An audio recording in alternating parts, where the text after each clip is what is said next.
یہ شیطانی تکون کے 3 رکن ہیں جو لوگوں کو صحیح راہ سے گمراہ کرنے میں لگے ہوئے ہیں، لوگوں کو اسلام سے بدظن کرتے ہیں۔ اسلام کی متبرک ہستیاں جنہوں نے اسلام کو عالم اسلام میں دنیا میں پھیلایا اور اسلام کا جھنڈا بلند کیا، یہ ان کے خلاف نازیبا گفتگو کرتے ہیں اور انہوں نے ایک پلاننگ پوری بنائی ہوئی ہے، اس کے حساب سے ہی بات کرتے ہیں۔ میں شیطانی تکون کا لفظ استعمال کر رہا ہوں اس لیے کہ یہ شیطان کے اعلی کار بنے ہوئے ہیں کہ اسلام کے خلاف لوگوں کو گمراہ کرنا ہے۔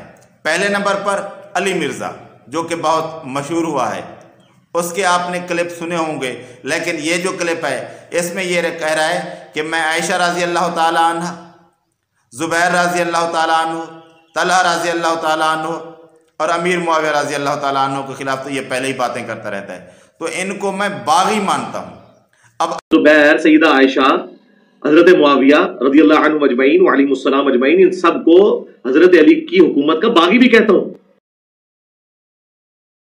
اب عشرہ مبشرہ صحابہ رضی اللہ تعالی عنہ جن کی نبی صلی اللہ علیہ وآلہ وسلم نے جنت کی بشارت دی، اور ام المومنین عائشہ صدیقہ رضی اللہ تعالی عنہ، ان کو یہ باغی کہتا ہے اور پھر بھی کہتا ہے کہ میں اہل سنت میں شامل ہوں۔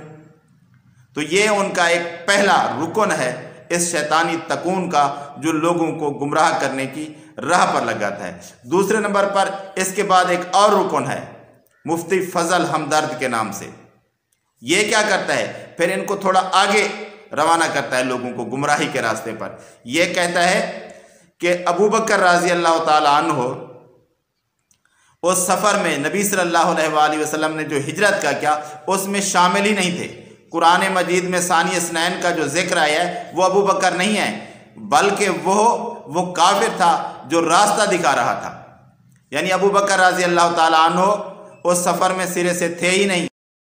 اس کا جائزہ لیا، یہ بات معلوم ہوئی کہ قرآن مجید میں جو صاحب کا لفظ ہے یہ حضرت ابوبکر کی صحابیت پر قطعی نہیں ہے، لہٰذا امت مسلمہ کے اندر بڑے طبقے کی تکفیر کا یہ بند ہو جانی چاہیے۔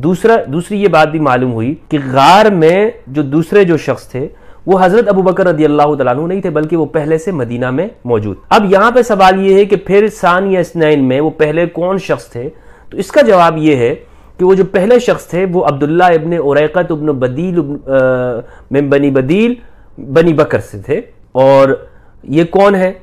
یہ کافر تھا، اور یہ جو شخص ہے چونکہ اس کے نام کے اندر بکر آتا ہے تو لہٰذا بعد میں لوگوں نے اسے ابو بکر کے ساتھ ملتا جلتا سمجھ لیا۔ ان کی شان کو ختم کرنے کے لیے یہ ایک ایسا فتنہ گھڑا گیا ہے جو مسلمانوں کے نام پر اسلام کو بدنام کرنے کی کوشش کر رہا ہے، اور یہ بھی اپنے آپ کو اہل سنت میں شامل کرتا ہے۔ جو ابو بکر رضی اللہ تعالیٰ عنہ جو مسلمانوں میں افضل ترین ہستی ہے، ان کے خلاف باتیں کرتا ہے، لوگوں کو ان سے بدظن کرنے کی کوشش کرتا ہے۔ تو یہ ایک دوسرا فتنہ ہے، دوسرا رکن ہے اس شیطانی تکون کا۔ اور تیسرے نمبر پر وہ ان کی طرح نہیں ہے، وہ علل اعلان شیعہ ہے، علل اعلان صحابہ کے خلاف باتیں کرتا ہے، اور اس کے کلپس تو واضح طور پر صحابہ کے خلاف ملتے ہیں یوٹیوب پر اور باقی جگہوں پر۔ وہ ہے حسن العیاری جو کہ صحابہ کے خلاف بات کرنے کا اس نے مشن بنا رکھا ہے، اسلام کے خلاف باتیں کرنے کا اس نے مشن بنا رکھا ہے۔